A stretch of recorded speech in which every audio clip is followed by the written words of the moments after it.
Welcome to another episode of the Coach's Corner. This is your host, Tony Montgomery. With me, as always, I missed you. It's been 2 weeks. It's too long. Trevor Jaffe. You know, I hear a rumor that you moved all the way across the country to be near me. Just to be near you. I appreciate that. That's yeah. You know, not like near you as in we're neighbors, but close enough to where I can see you whenever I want to. Yeah, but I'll probably not. Digitally. Yeah. No, I'll probably not. I moved all the way over here to be closer to everyone, and I'll probably spend zero time with them because that's just what I do. I moved to Port St. Lucie, and I think I have like 4 athletes that I coach that lived here, and I've seen one of them in the entire year that I've been here. I've lived here a year now, so I've seen one of them twice. That's Melissa. It's because she comes over to visit Riley, yeah, and not to visit me. Why don't you have like these big epic garage sessions like Jordan does? Because he started that for COVID, and I would be cool with it if it wasn't like everyone had COVID. I don't want to get COVID. I got to travel around and do things, and I can't go to a seminar if I have COVID. So, but we are all waiting. We're dying.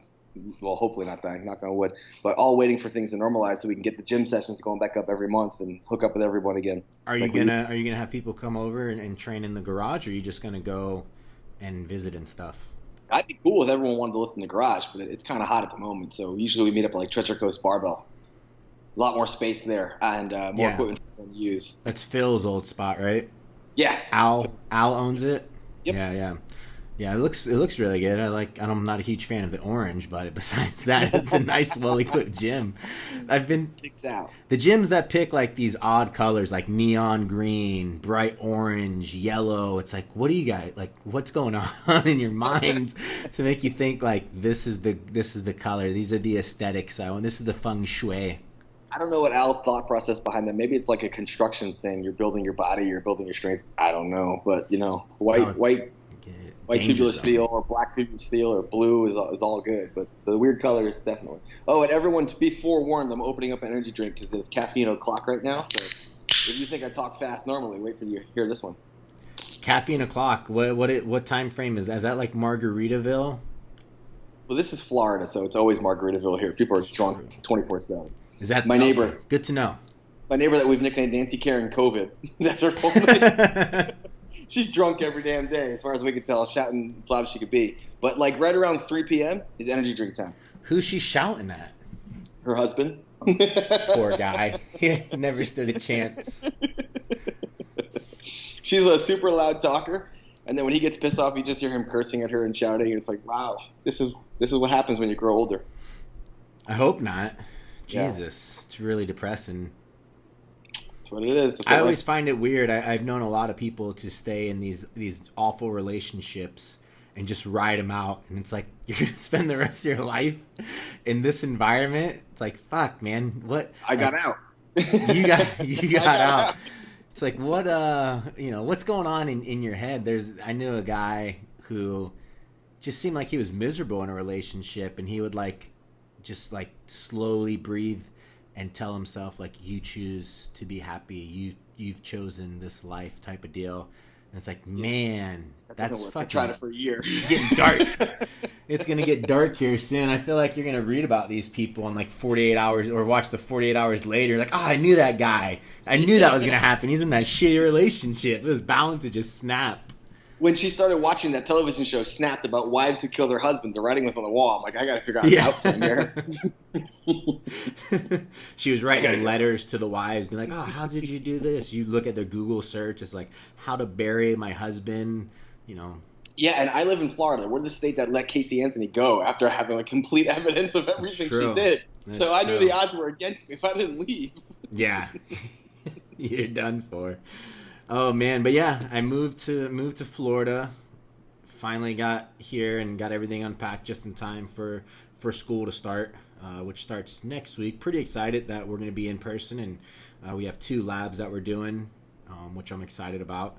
And just getting used to everything. It was a good drive down here, but once I got down here, it was just like a complete cluster of just like snafus left and right that I had no control over. When it's just like, whatever, gotta do what you gotta do. But the one thing I do have control over that I am awful at is handyman work. I had to put up a blind to put up dark out or blackout curtains in my room. Fuck, man. That was, I don't know. I don't know how to do it. I'm just not. So I have my sauna. I have a clock. I have some pictures I got to hang up. I am gonna hire that out to a handyman, and just be like, hey, just come in. I know this may seem like it's gonna be the easiest day of your life, but I just need you to hang up a couple pictures. I need you to hang up a clock, and I need you to put this sauna together for me because I will fuck it up. I can't level anything. I just eyeball it. I don't have the proper tools. Like, you know how you're supposed to drill, and then you put the plastic drill cover in, and then you drill it back in. Fuck, dude, I did not do that. I just put the regular drill in, and I just hand screwed it into the wall because I wasn't going to go buy a drill. I don't need a drill. What do I need a drill for? I'm not going to drill anything in my life. I think it's an anchor. I don't know what the hell it's called. Yeah, that's what it, yeah. I don't even know. I'm worse than you. I actually have a drill, which is like pathetic. It was like some $29 clearance sale drill at Walmart. And the reason why I moved to Port St. Lucie is because I don't know how to do any of that stuff. And I'm 5 minutes from my brother who knows how to do all that stuff. Smart. And he has every tool imaginable I could ever need, which really is just, hey, man, come over and I'll feed you. And he does it for me. I need this one thing that does this thing. And it's like, oh, I got you, man. Don't worry about it. Like, yeah. You know how I get him to come over and do that stuff now, though? I give him a bottle of Ascend. He loves it. I love caffeine. He is not a caffeine fan. So he likes the non-stimulant stuff and the nootropics. So if I need something major done, I'm like, here, I have an extra bottle of Ascend for you. Here you go. Nice. That's a good barter system. Barter. Yeah, it's smart, man. That is smart. So yeah, getting used to the Florida heat, which is fun. Just walking outside, it's just sweat from the very beginning. Cramping more than usual, and I'm not even doing anything, so I can't imagine how it's gonna feel when I start working out. It's gonna be like when you first get on Clen and your whole body just starts cramping every time you do anything, and you just can't stop. That's how it's gonna be, but none of the fat burning effects, just the pure heat. But it's it is what it is. Just have to get used to it, really. I mean, I lived here for 18 years, so my Colombian heritage should kick in, and I should get used to the heat pretty fast. If not, the great thing is my car has an automatic start, so I'll just start it before I leave my house. So I'll just go from AC to AC and just never leave AC. See, we were just condemning technology before. Now you love it. I only love it when it works. If it doesn't work, I'm fucked, man. Then I got to hire someone to that. I'm only good at like a few things, and that's like reading books and lifting up stuff and moving it. Not lifting up anything heavy because I'm not even strong anymore, but just like moving. I'm good at moving. You give me like, oh, I need to go from point A to point B with this stuff. I'm like, oh, I can do that. I can do this mindless grunt work. But anything else that requires critical thinking or thoughts process outside of the realm of nutrition and exercise, fuck me, man. I cannot figure that stuff out. Luckily, you went in the field of nutrition and exercise. Right. How'd that work out? Jesus. Every time somebody's like... Did you follow your passion, or is it like, this is all I know, so I'm just going to charge people? It's both. It's what I love to do, and it's what I'm good at. But whenever I hear someone or talk to someone, they're like, "Yeah, man, I put together a computer." I'm like, "Fuck, you must be a genius," because I can barely turn mine on and get it working. Like, we just had to cut the Skype off and cut it back on because I couldn't figure out how to get the call recorder working. If it can't be done through an iPhone, I don't know how to do it. And meanwhile, this entire week, Riley, who's next to me, has built an entire website and created PDFs and stock programs on her website that people can like purchase and buy and fill out her questionnaire. And I'm like, how'd you do that? It's amazing. I know, we're falling behind on the times, man. It used to be like paper in folder in file, and that's how we kept up with people. Now, it's like, it's awful. I love it. I just wish I knew how to use it. I'm a dinosaur. I'm okay. Yeah. I'm just gonna stay away from tar pits and I'll be all right. Yeah. Exactly. But we did have some really good questions this week, so thanks to everyone who sent them in. If you guys are listening to the show and you enjoy the show, please go to iTunes and leave a review and a rating. It helps us out a lot. And just keep sending in those questions because they're getting better and better every week. So we really, really appreciate that. One of the first questions that I wanted to go over is it was two questions from two different people, but they kind of go hand in hand together. And the first question was, Had any of you guys had any success with using MEV and MRV with either yourself or clients, any place in accessories? And then the other question was on the Ritual podcast, I talked about junk volume. Could we expand on that? And what exactly does that mean? And how do you know if you're in that range of junk volume? So MRV and MEV is just something that was coined by Dr. Mike Israetel from Renaissance Periodization, and that's just your minimum effective volume. So that's the minimum amount of volume you can use that's going to create an adaptation, a stimulus that you have to adapt to. And then MRV is your maximum recoverable volume, and within that range is like the progression you want to make. So MRV is that point where you've done so much volume that week is the kind of the last week that you can train, or else you'll start overtraining and you're not able to continue that volume threshold. So have you used that within the realm of powerlifting? The answer is no. That's not really something that is it's more of a hypertrophic thing. But the concept is, you can only handle so much volume, and there should be some type of rate of progression from your minimum effective volume to your maximum recoverable volume. And that's something that we both kind of do with our wave progressions that we do. We start off the first block with something easier that doesn't take as much stimulus to adapt to, and then once they get through week one, then you have to make it a little bit harder, and you either have to increase the volume or increase the intensity. If you're doing a hypertrophic block, you may get away with increasing both, but understand the point of like hypertrophy, right? The point of hypertrophy, and to elicit those specific gains is going to be volume dependent. So if you want to become better at that specific endeavor, then volume is going to be better instead of trying to increase load. So maybe add in a set or add in reps to the same load is going to be more advantageous for hypertrophy.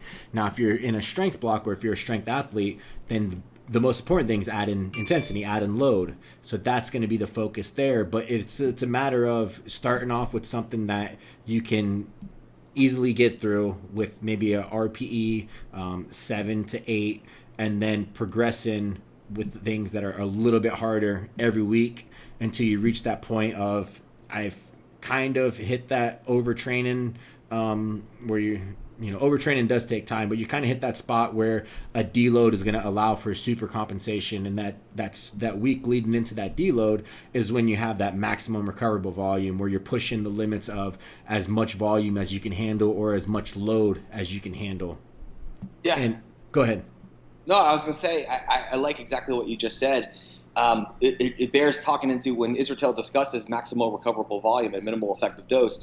He usually lists as a range between 5 working sets and 30 working sets. That's a huge range. Yeah. So it's not something that is easily trackable, other than saying on a weekly. If you journal your training sessions and you were to leave a weekly note as to how far or how hard the overall week was, is probably your best way of looking at this. So I usually have athletes will put an RPE for the main lifts. Okay, so this week was an RPE 8 on the main lifts. I know I can go up or I don't have any problem. If I start seeing 9s and 10s, we're hitting that threshold for them. But it's good to do an overall RPE for the week, not just for the day. This was an RPE 8 kind of week. I got through everything pretty easy. This was an RPE 8.5 kind of week. And like you said, when you get towards the end of a block, if that week should be like a 9.5 or a 9.10 before you deload, because then you're pushing that upper limit. If your last week before a deload block is like a 7 or an 8, you're not ready to deload yet. You probably haven't worked hard enough. You're not there. But if your week 2 is an RP 9.5, you're progressing too fast. You're burning out too quickly. You're not building up anything that you can taper back off of. You're just constantly burning the candle at both ends. So you need to prioritize your recovery a little bit more as you're ramping up. And that is the whole point of like a block periodization or linear periodization, is putting it into phases. Whereas some systems, they do that and people don't understand how to do that.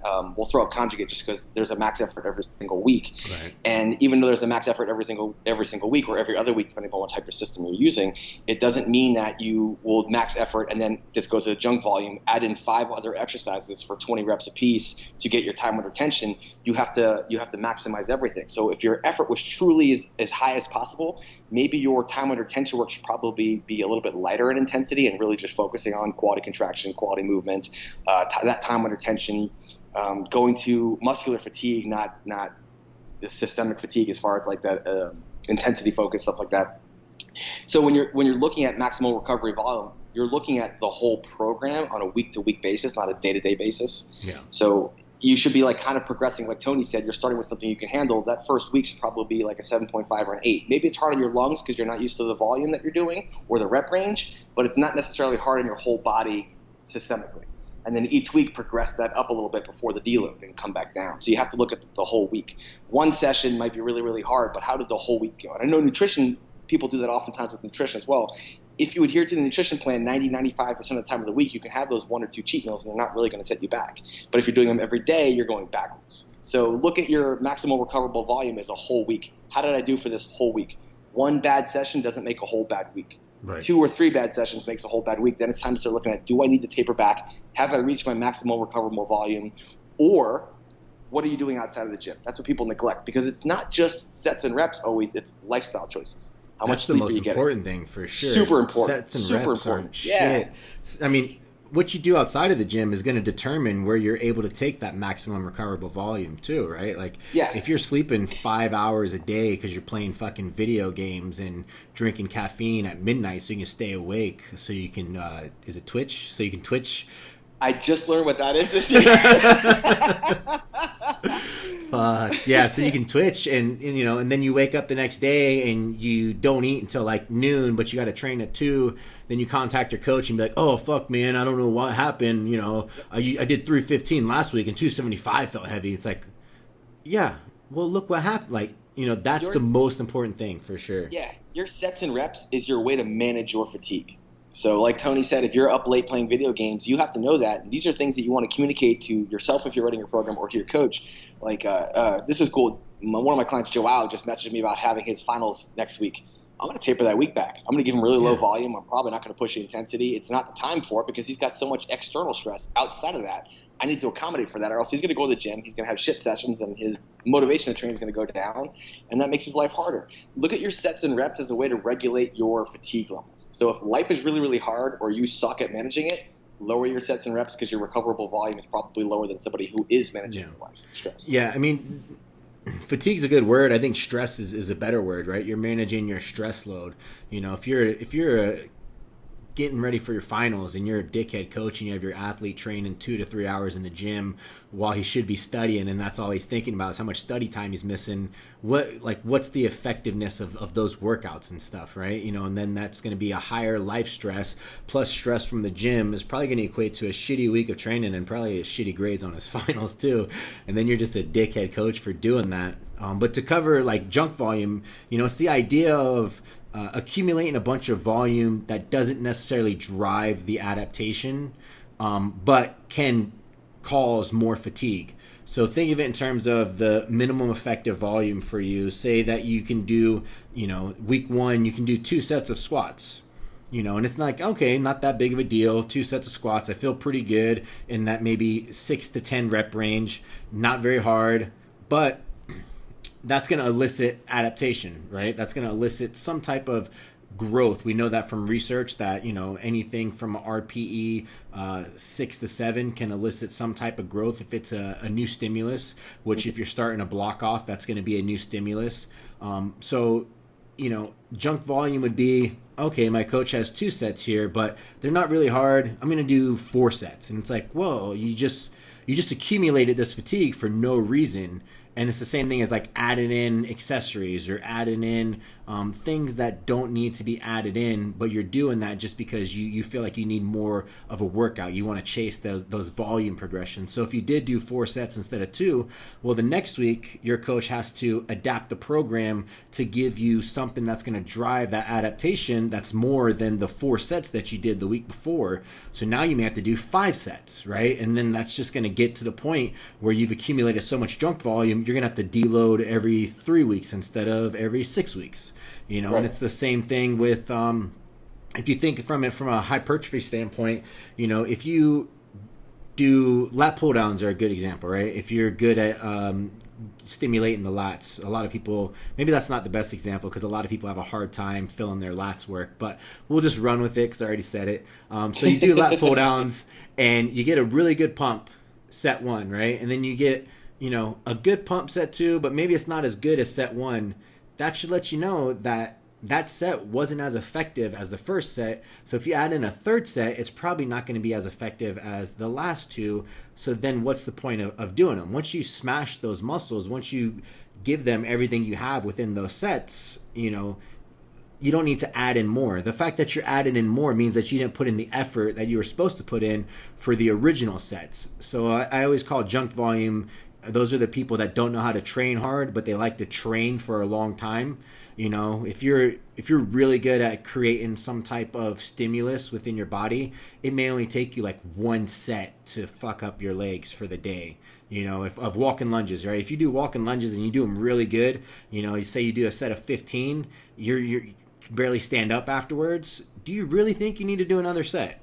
Probably not, right? So that's the idea of junk volume is, adding in more work because you didn't train the original sets like you're supposed to hard enough. So you want to feel like you're having a better workout. And what that's going to do is that's going to affect your fatigue, your stimulus to fatigue ratio, and you're going to create more fatigue than your driving stimulus. So then that's going to cause your coach to have to add in more volume so that you can adapt to that. And then once you hit that volume threshold, then you have to deload. So you're limiting yourself to have an effective training. And that's really what it is. It's just like effective sets, effective reps within a training paradigm. And going beyond that is just going to add deterioration and not actual stimulus.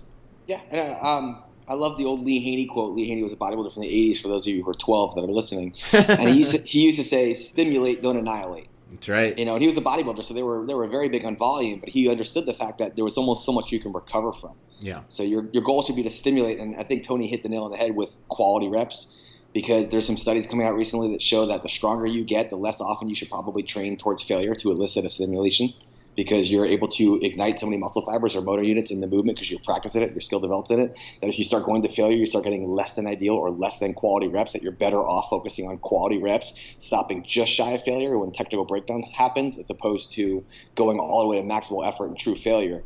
So if you're in a newer stage, you probably need a little bit more failure. You need to learn how to grind. You need to have that. That's your stimulus, is grinding a little bit, not necessarily volume, but grinding under heavy lift. More seasoned lifter, more sets for skill practice, less load or intensity overall, spike up at times, but stimulate, don't annihilate. Yeah, because that's the only way, if you're really strong, that you're able to build volume.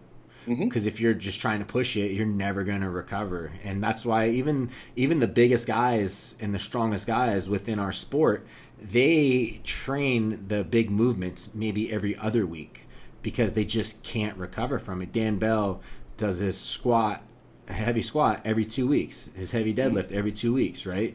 And that's just the way Sean, my training partner, my ex-training partner, so sad. He's going to miss me so much. He would do the same thing. He would do a squat one day or one week, and then he would do his deadlift the next week, because there's no way he's squatting and deadlifting heavy in the same week. And that's just something that comes with time and just understanding your body. And I think that's why it's so important to pay attention to, like Trevor said, how did the week feel? How did this day feel? And just start keeping track of all that stuff, because that's going to allow you to set your own volume standards for yourself instead of relying on, an arbitrary number of like, I need to hit 12 sets a week of this to grow. And it's like, well, if you get better at it, maybe you only need 8. And the idea is to do the least amount of work possible, so that way you have that creates adaptation. That way you have somewhere to continue to grow. If you're doing the most amount of work every single week, you're going to be fucked really fast. And you have to deload like every 2 weeks, and that's taking a lot of time off throughout the year of not really having effective training. So that's the idea between the max recoverable volume and the minimum effective volume. It's definitely more for hypertrophy standards, but you can take the principles and adapt it into powerlifting, which I think is the important thing, is not necessarily understanding everything verbatim and specific to what they're talking about, but how can you adapt that to your sport and understand the concepts behind it? And that's the whole idea of science in general. Yep. Everything's measurable. Yeah. That's what we're looking for. Measure everything. And you're individual. So measure your individual results. Exactly. Go ahead, sir. All right, let's go to Claire's question. So, hey guys, a few questions about programming peaks. Have you found that each of your lifters has a unique ideal length of time for a meet peak? Like someone who does best with a 6-week peak versus an 8-week peak? Or does that seem to be relative sweet spot across the board you prefer to use? Thank you. So is there like an ideal sweet spot for most people, and do some people have better peaks 6 weeks, 8 weeks, long weeks? Let's identify what a peak is first. So like, coming off of our conversation about fatigue and stress management, your peaking phase is the very final stage before a meet or an event, whatever event you're doing, whether it be strongman, weightlifting, powerlifting, whatever. But you're trying to minimize as much actual stress as possible. You're focusing on the specificity of the sports skill, and you're not trying to build anymore. All the building, all the work and production stuff has been done. It's just hammering in your absolute finest technique and being able to show your absolute maximal strength because you've gotten rid of any and all residual fatigue. So that's what a peaking phase is. A mistake that a lot of athletes and sometimes even coaches make is they're like, we're going to do a 16-week peak or a 12-week peak. That's not a peak. That's a prep. There's a difference between a prep phase and a peaking phase. To me, the peaking phase is really like the last 5 to 6 weeks before a meet, because you're only going to be able to sustain that for so long before you start really deconditioning, deteriorating too much. If you have like an 8-week peaking cycle, it's a little bit too long, and might be some extenuating circumstances like Tony talked about, someone who's super strong. 95% of you aren't the outliers who are squatting 800 or 900 pounds. For them, you might stretch that peaking phase across, say, 7 weeks, where they're squatting in their heaviest squats and reps, maybe across every other week as opposed to every week. But for the majority of people, it's probably going to fit into 5 to 6 weeks or less. And I would say that sweet spot for the majority of people is probably 4 hard weeks, and then the 1-week deload before the meet is probably enough to dial in. That doesn't mean I'm not lifting heavy before that. Part of prep phase, they're in a strength phase. They are lifting heavy at 12 to 10 weeks out. They're starting to really lift heavy more often. I'm starting those phases off above 80%, as opposed to where most phases I'll probably start in the middle 60s or even low 70s, building volume there. Once you're into prep phase, I'm above 80% for the most part, making smaller progressions from week to week and lowering the overall volume. So we're focused on the main lifts and putting the main variations in there, like row bar. I always leave pause bench in there, or their competition deadlift. But the peak itself is the very final phase before the meet. And that's going to be probably somewhere between 6, 5, or 4 weeks for some people. If they're on a high frequency program, it might even be as little as 3 weeks. 2 weeks of ultra high intensity before the 1-week deload, and then there's the meet, because they're used to the specificity anyways. They're on high frequency. So it's slightly individual, but it doesn't need to go beyond 6 weeks for the majority of people. Yeah, and one thing that you said that was really important is the idea of reducing fatigue but not reducing your fitness levels, and that's why your peak shouldn't be so long, right? It shouldn't be exasperated to 8 to 10 to 12 weeks. Not because doing singles for that long is going to destroy you, because we've seen that doesn't necessarily happen, right? Blaine Sumner was fucking squatting 1,000 pounds like every week for like 15 weeks. It's not that it destroys you, it's the fact that you're starting to lose all the volume and all the fitness that you've built up in your off season and in your strength block before you go into your peaking phase. So that's why you don't want to have those periods to be super long, because you're drastically dropping the volume, right? Say in the block before your peak, you were doing, 3 to 5 sets of 3 to 5 reps, right? And you want to set it yourself up so that you can get rid of that fatigue that you built. So you may go down to 2 to 3 sets of 1 to 2 reps, right? But if you carried that on for a very long time, your fitness is going to start to deteriorate, and you're not going to be able to have that same snap. Or you hear that a lot with a lot of lifters, like, oh, I just don't have that same snap that I used to have. The pop isn't there, and that's because they've lost their general fitness, and because they were trying to reduce their fatigue, and instead of doing it properly, it's like the people that take an entire week off before the meet when they train 5 days a week leading up to it. It's like, you don't need to take an entire week off to reduce volume. You may actually reduce it too much, and then you're going to feel lethargic at the meet. So that's the idea, is you want to be able to reduce fatigue but not reduce fitness.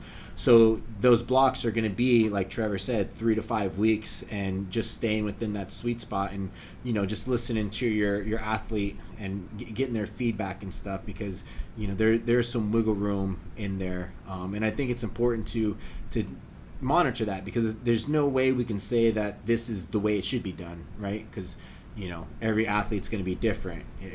You have to try things out that make sense based off of the feedback that the athlete's given you, based off their prior history. And that's why it's important to stay with coaches for an extended period of time so that they understand what you're going through. And that's why it's important for you to keep track of like your training and take notes and stuff like that, so you can refer back to me like, oh man, this peak was a 3-week peak and this is the best I've ever performed, when I'm used to doing 6-week peaks and I just don't feel like I have the energy to finish out the peak or the meet. So that's the idea behind it. It's like the idea of squat and reps at like 15 weeks out. It's like, what's the point of that? You're going to start losing your strength in the hole where the reps are accommodating. It's the same kind of concept of that. You don't want to reduce fatigue so much that you're reducing your level of fitness, and then you just blow that line out there. You just have to teeter on that line a little bit, and that's why those blocks are a lot smaller than other ones. Yeah, how fast do you progress, but also know how fast do you decline?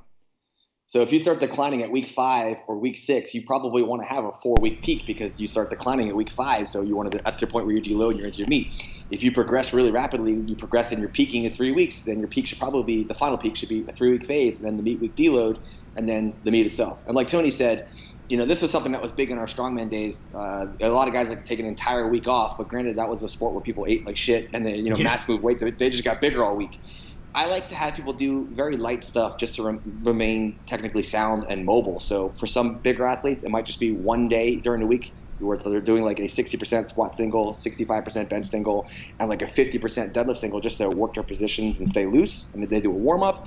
And for others, it might just be 2 days, but it's all relatively light stuff. You don't have to lift heavy the week of, but you should still be moving, staying mobile, staying on top of your core work. Anything you do in a normal day, you stay on top of that, because like Tony said, if your fitness declines too much, your recovery goes backwards, not forwards. And the point of that deload before is to super compensate so you're your strongest and most recovered at your meet. But if you're killing your fitness so much that your recovery is awful, it's going to take you 2 weeks to see that super compensation. Yeah. Which is bad. Not good. You're going to be not good. That's when you see that YOLO lift on Instagram that's like a week after the meet. Like, I knew I had this. Like, you didn't have it when it mattered, and that was in the meet. Oh man, it's like, yeah, I didn't peak properly, but you know what I'm going to do after the meet? I'm going to set my training back even further by doing some stupid shit, so then I can't be ready to train hard the next week or the week after. It's like, oh, genius. No wonder you fucking bombed at your meet. So there is a sweet spot, but it's individual, and usually someone will also be based off of their fitness level. Somebody who's extreme conditioned will probably have a shorter peak than someone who's on the more deconditioned side. Yeah. Carlos is a great example of that. He's one of those lifters that is extreme condition, so he can't really deteriorate too much.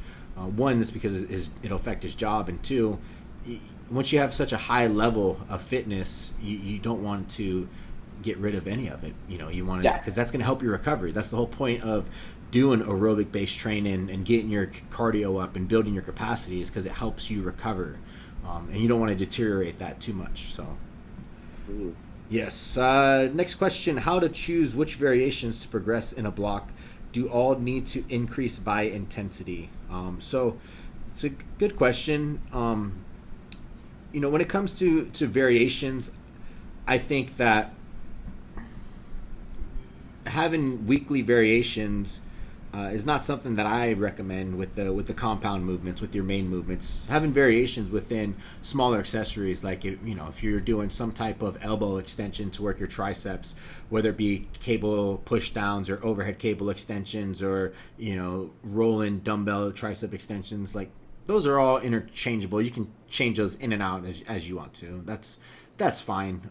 There is some literature that shows that the longer you stay with an exercise, the better you get at it, so the more you can get out of it. But then there's also the idea that variation allows you to not have to deload as often and not have to get as beat up as much. So it really just depends on what you're training. But when it comes to progressing variations in a block, you want to think about what we've always talked about, is the idea of some type of progressive overload with the lift. And some type of ideal would be to improve a rep, or add a set, or add load, or get better at the movement, or move the bar faster with the same amount of weight. Like all those things are progressions that you should be looking for. We get very greedy as lifters, right? We're always like, oh, I want to add 15, 25 pounds each week. It's like, some blocks you may only be able to add a chip. You may only be add 2.5s. But if you improve the quality of the reps and you improve the speed of the reps, that's going to make a huge difference. So the idea of progression doesn't necessarily have to be load dominant. If you can increase the intensity by increasing the load, that's great, as long as you don't deteriorate the actual form. And that's what happens a lot, especially with powerlifters. It's like, I'm just going to lift this weight by any means necessary. And you see the fucking ugliest deadlifts and the ugliest squats. Bench press, they don't really you can mess up a bench press and it's not that big of a deal. Nobody cares about the bench press. It's a stupid lift. it's a stupid lift, and I'm actually good at it. It's a dumb lift. Nobody cares about bench press. But yeah, I agree. If you're doing squats and deadlifts and you're just chasing load and you're not actually focusing on keeping your technique standardized, you're gonna be fucked very, very fast, and you're not gonna be able to recover. So I would definitely focus on making sure that your progression week to week is standardizing the execution of the movement, making sure that every rep is identical, and then thinking about ways to improve upon that. So if you add load and your form isn't identical, then don't add load next time. Maybe add a set, maybe add a rep. Maybe just try to move the bar faster and better. It's a wild concept to think that if I improve bar speed with the same amount of weight, that I've actually gotten stronger. But it's a real thing. It's not a fucking unicorn that doesn't exist. You can add speed to a lift, and that's a form of progressive overload. But yeah, I think the idea of progressing the lifts variation. So like say if this block you're doing high bar close stand squats, and that's your main movement for squats, there should be some progression system to that in place. And it just depends on what you're trying to get out of that block of training and what you're trying to get out of the entire mesocycle.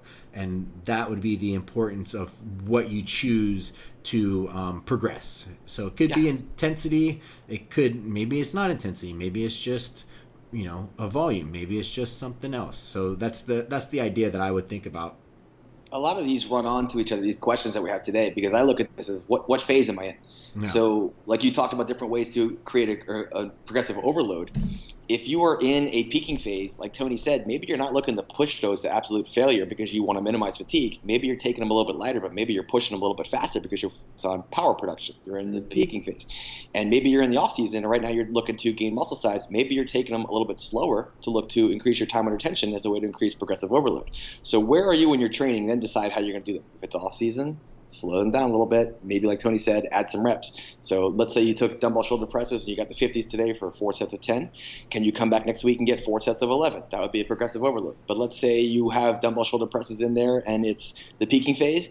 Maybe you're looking to take those 50 pounds or 60 pounds and just drop them way fast, a speed eccentric and a speed concentric as fast as you possibly can, but it's not a weight you're going to come anywhere near failure with because you don't want the fatigue. You just want to be explosive and fast. So maybe you drop down from the 50s to the 40s because you can move those 40s really fast. Because when it comes to maximal strength, that's, even though the bar may move slow, that's actually what we're doing, and that's why it's called powerlifting. You're expressing maximal power under that load. So even though, like in Riley's case, her deadlift from the XPC was 17 seconds long, literally, she was doing that as hard and as fast as she possibly could. That's just the speed she moves at. She's making a face right now. She's like, I can't generate force the way you can and move as fast as you can, but that's wrong because I couldn't grind a rep for 17 seconds. So she has better strength endurance and power endurance than I do. But it's what do you need? So if you're in that phase, match the phase. If it's a growth phase, slow it down. Like Tony said, add more time under tension, add more reps, or add another set to increase the volume slightly without overdoing it and overdoing it, going to junk volume. That's the caffeine talk, and you can tell it. You definitely can tell. Yeah, you can definitely tell. Minute 0 on recording to like 15, it's like normal, and then now it's just starting to speed up and you ramble more. I think it might have been Alexis who said, like, when Tony talks, she puts it up to 1.25 speed, and when I talk, she has to slow it down. We demand a lot out of our listeners. We do. But that's something that you can truly match for the phase that you're in. So it's great that people are listening and asking that question, because that is something you can utilize as a way to enhance your training effect. Yeah. And also thinking about the question a little bit deeper too, is if you're thinking about adding in intensifiers to build more intensity throughout the program, which would be things like eccentrics or drop sets or supersets, that's going to yield a lot of fatigue. So everything has a cost to risk benefit ratio.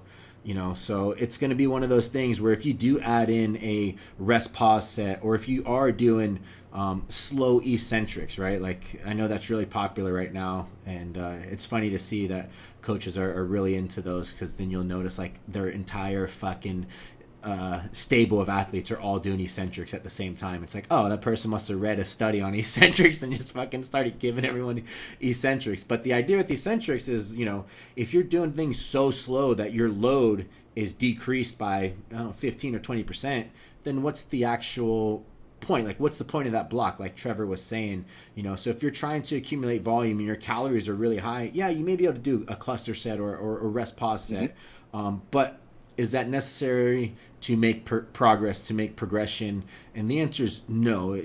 A lot of people do those things because they're not fully capable of taking their sets to where they need to go. So they just try to do a little bit more. Just get really good at what you're doing, and you don't need intensifiers until you become a very advanced lifter. And even then, within the realm of powerlifting, that's not really, that's like a bodybuilding thing. That's not necessarily something that's going to produce the most amount of strength possible. It may produce a good bit of hypertrophy, but the research isn't sold on any of these intensifiers as being the end all be all. So while we're touching on that, you probably don't want eccentric tempo work in your peaking phase. Yeah, it's true.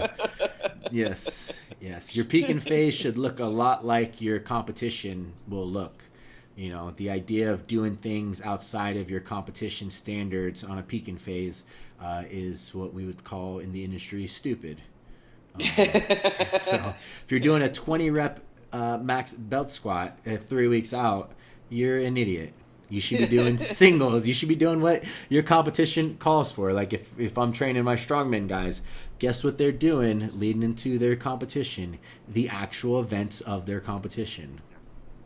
So pretty simple. And there's some good research to show that, if common sense wasn't enough, there's good research to show that doing singles are going to lead to you getting better at singles. Surprise, surprise. Yeah, absolutely. Go ahead, sir. Next question. We got on a business one again this week. We had client onboarding systems. Basically, how do you get a client started? You want to go through your process? Sure. It's a fairly simple process because I've just, as you run through it, you start to simplify it more and more. But if it's a nutrition client, I have them give me their current diet. And if they're not tracking their diet, then I have them track for 3 to 7 days so that I know where their maintenance calories are. I have them tell me what their goals are, which is really important.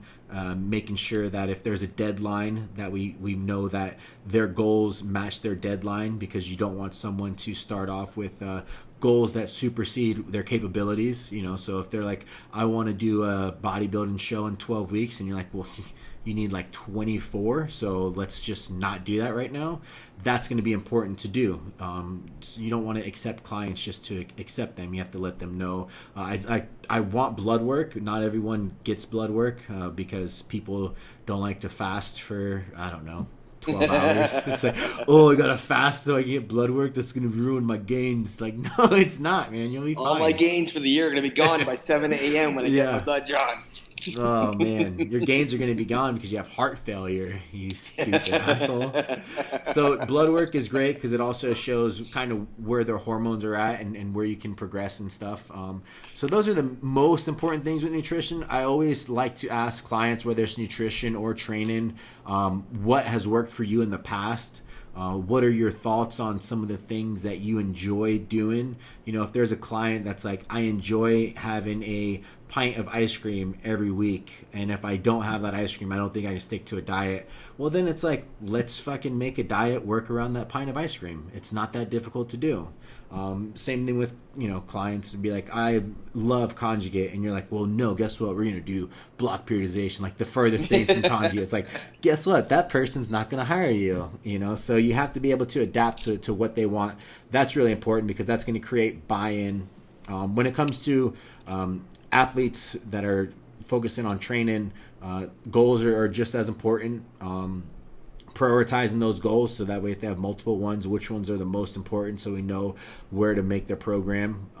I ask for videos so that I can analyze not only their lifts but the actual movement in the lifts, and if there's any limitations so that I can write them up a movement plan that can help build on those limitations and correct them. And it also helps me pick out exercises or start the blocks out in certain exercises that may target those weaknesses that I see in the lifts. And then the same thing, just making sure that I know what equipment they have, what they've done in the past that has been successful to them. Have they had an actual online coach before? And then what are their expectations? And I try to give them my expectations so that we're on the same page. If I say, hey, I expect you to send videos every Friday through Google Drive, and they send me videos throughout the week on Instagram, I'm going to be like, hey, look, asshole, I asked you specifically in the very beginning to do Google Drive. If you can't figure out if you're too lazy to figure out Google Drive, then you're too lazy to be my client. And that's just the way it is, right? You have to have standards and expectations for your clients to hold them accountable, because it's like you want that buy-in, you want skin in the game. If they're going out of their way to learn how to do something to be a better athlete, that's going to show you that, hey, this guy is serious or girl is serious. So that's important too, right? You're not like fucking testing them,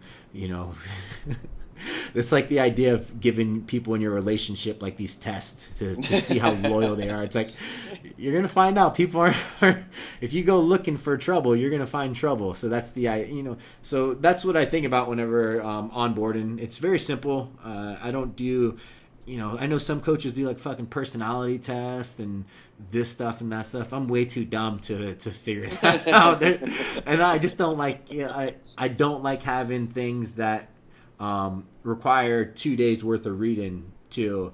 But I do like thoroughness, right? If I give a client my questionnaire and I'm like, please fill this out as thoroughly as possible, and they send it back in 5 minutes, I'm like, there's no way you spent any time or effort on this. And it's usually like one word answers to everything. And I'm like, all right, that's the effort you want to put into it, then that's the effort I'll put into it, and we'll see what you like about that, and then maybe we'll re-talk and fix things.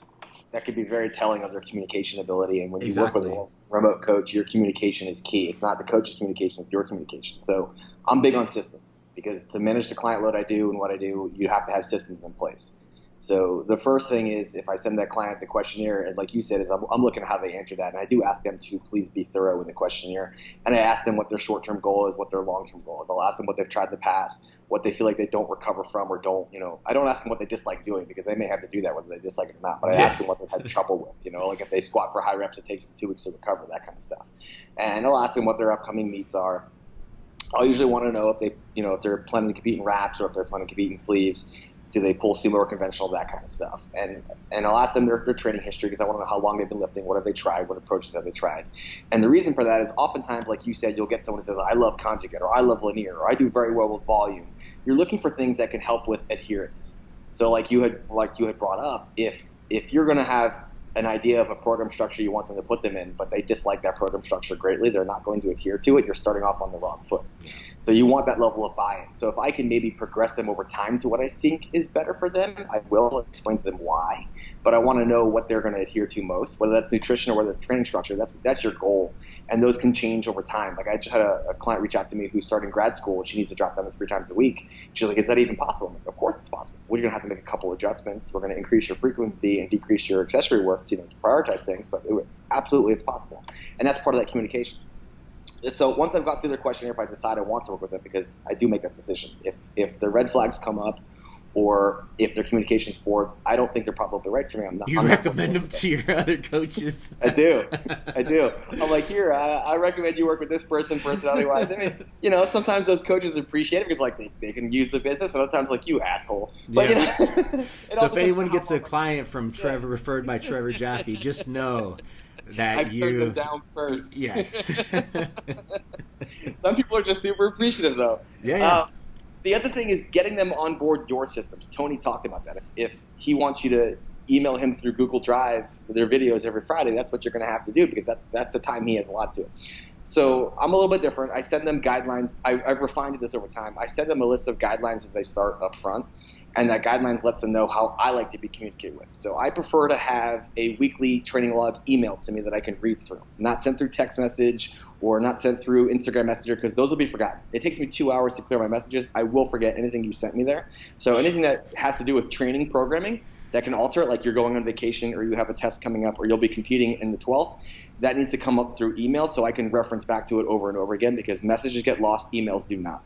So I'm very big on that. As far as the videos, I tell them don't send me more than 2 videos at a time and trim them. And I actually prefer them through Instagram because I want to filter as many people as I possibly can to one source.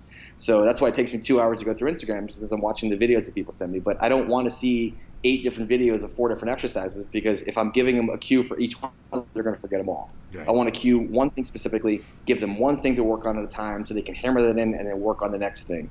And sometimes there's no cue to give. Sometimes the set went really well. I'm like, hey, that moves great. I'm really happy with what I'm seeing. But if you're sending me 8 different things and looking for 8 different cues and everything you need to be fixed, you're not going to remember any of it. It's too much at once, and I don't have time to look through 8 different videos of your accessory movements, your exercises. So choose wisely what the most important thing is you want me to work on.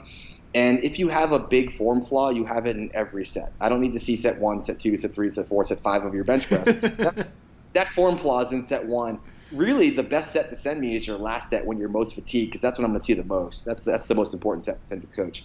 So those are my guidelines that I try and put them through. I let them know up front what my expectations are. I let them know how I like to be communicated with. And I let them know, I'm open to communication all week. I don't mind that as long as it's in the proper formats because I can systemize it and get to it accordingly and deal with it at a faster rate. It's just how I like to work. But, the weekly email lets me know how the training program goes, and I can overview their week like we talked about in the first question. I can kind of get an overview of how the week went, how soon they're going to fatigue, what they need from there. The videos allows me to see their form, give them cues and corrections. So it shouldn't always just be their main squat. Sometimes it could be, I've had people send me their warm-up like, am I doing this right?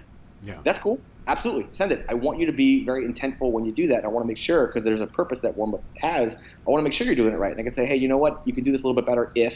So sometimes it's important to give your coach different videos just to make sure you're doing something right. Or you see something like they send you their dumbbell presses, and you're like, yeah, we're going to need to bring those dumbbells lower. So they're like half-assing the dumbbell presses, the range of motion, stuff like that. So I just prefer to filter it to as one source as possible. So for me, that source is Instagram because 99% of my lifters are on there and communicate through there. I think I have one who's not on there. He'll send me stuff through WhatsApp. But the entire rest of them are on Instagram. It makes my life super easy because they're all in one spot, and I can dedicate a time that I can go back and look through it. And then I just ask them to trim it because Instagram doesn't allow you to scrub it. And it also doesn't matter what phone you have because whether it's Android or Apple phone, it all comes through the same through Instagram instead of that potato-looking midget thing that people send you through email. And they're like, you have a Droid phone, don't you? Yes, I do. We're like, don't ever send me a video here again. So it eliminates that problem for me, which it makes my job more efficient and my communication more efficient, which is important. So have the questions you want to know up front, like Tony said. Evaluate if you want to work with this person.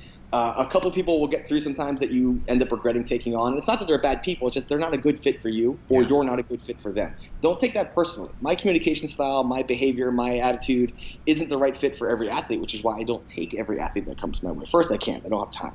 But it's also, if I know a coach sometimes is a better fit, like the way they're doing things, I'll send them to that coach.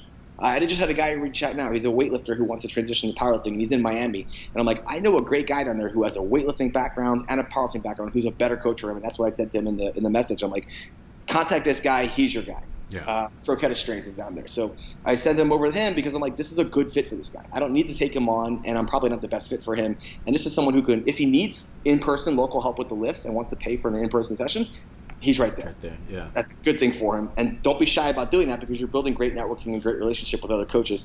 They're your companions, not your competition. You should be working together with other people, because you're going to learn from them, you're going to get referrals from them, and you're going to have a great relationship when you go to meets, because you see them instead of like that, antagonistic, I hate that guy. Why do you hate people? Just because they do the same thing you do? That's an insecurity within yourself. You're like, oh, I hate this coach. I hate this. I'm like, you hate them because you're insecure in your own abilities, not because of their abilities. It's because of their own abilities. If there's like a personality trait, don't like them for that, cool, that's fine. That's how people are. But have your systems in place when you bring on a client. Let them know what your expectations are of how you want to communicate, and systemize yourself so you're not running rampant. So there was a time where I wasn't systemized like that. Now we get messages through Facebook, messages through text message, email, Instagram, WhatsApp. It's like, this was overwhelming. I'd finish one app and have to open the other, and then by the time I went back to the other app, there was more. So now I filter all to one place.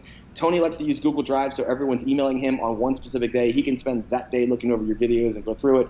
It's very important to systemize. Whether it's a new client or old client, find the ways to have them match your systems.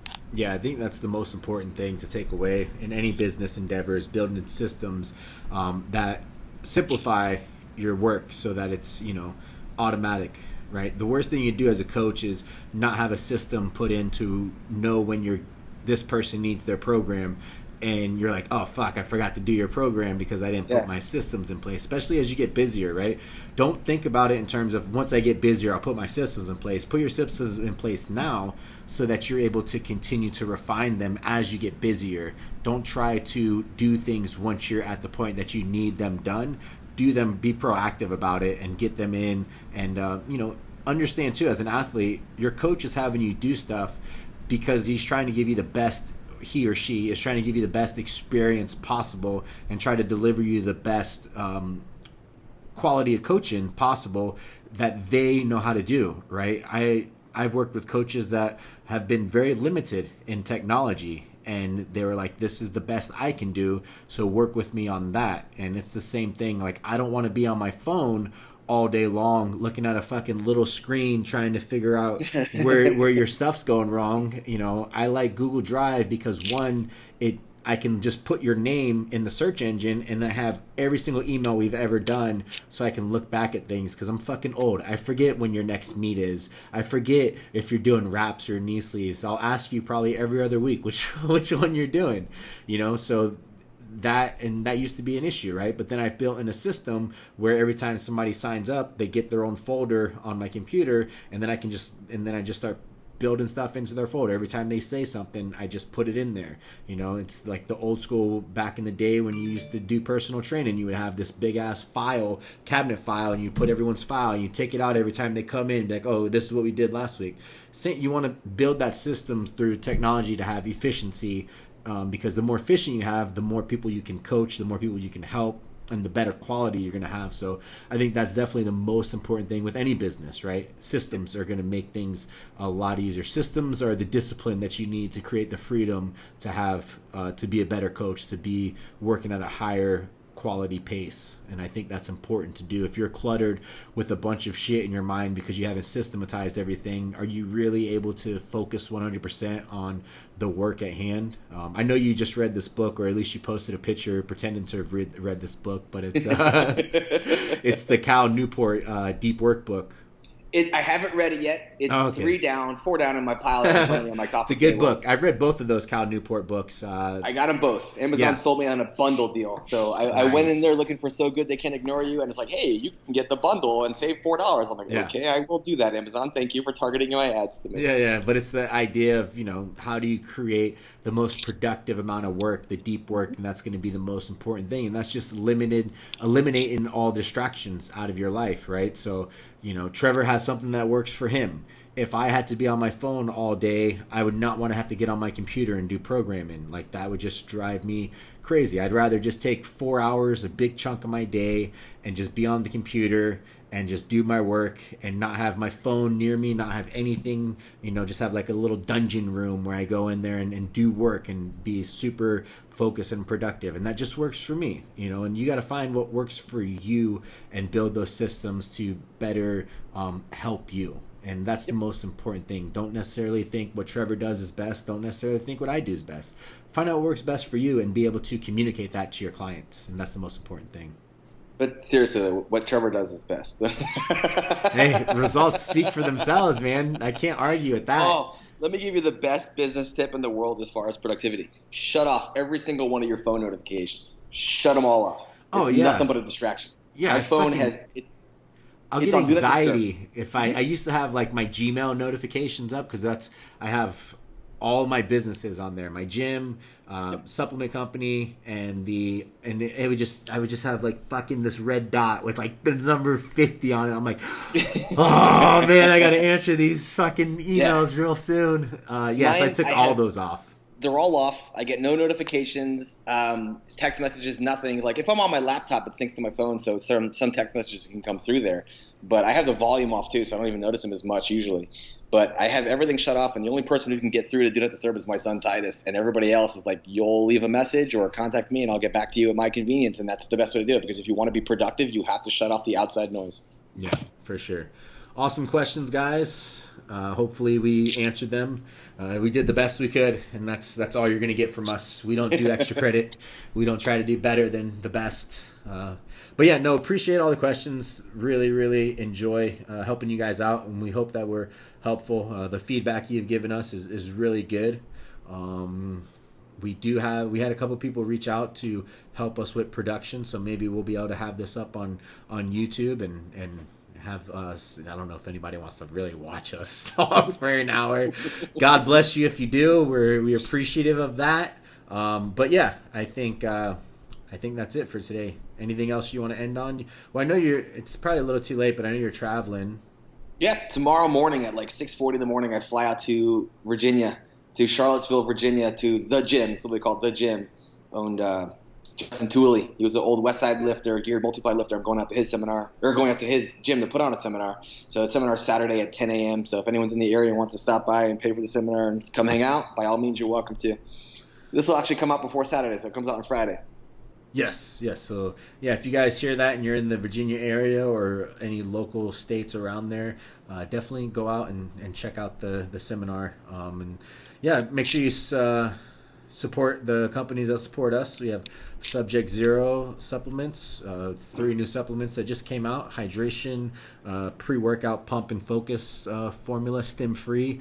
And then we also have intra-workout that has electrolytes in it, which is great for addition for this time of the year. But even in the wintertime, hydration is something that gets neglected. And even though you're not sweating as much, you still need those electrolytes in there if you're exercising really hard and intensely. And then we also have the originals, the Restoration Sleep Aid, the stem-free nootropic, and the all-around health supplement that we've been getting back some of the blood work on that, and it's been really awesome to see how much of an improvement and how little people have to spend on supplements now when they can just buy that, and it helps with all their blood markers. So all really good cool stuff. Yeah, definitely. And then make sure you support the people that don't support me but support Trevor. It's because I don't use Google Drive. That's right. Ritual Apparel. I mean, they do support me, I guess, but I'm not cool enough to be sponsored. I don't have a discount code. You can try. Put Montgomery 10 in discount code. See what happens. If it doesn't work, just use Jackie 10 to save your 10%. Yes. Renaissance Periodization, Iron Rebel, and Metrolife. Make sure you support those companies. They're doing great stuff for the strength community. All really good stuff, especially Renaissance. They're actually contributing to a lot of research now, which is really cool. Yeah. That's awesome. Yeah, so very thankful for those guys. But yeah, that is it for the week. Share the podcast. Everyone who's been sharing the podcast, that's awesome. We appreciate you guys. The audience is growing every week from that. So keep sharing the podcast. We'll keep answering your questions. Yes. Very, very nice, sir. All right, man. I'll talk to you next week. Sounds good. Have a good one.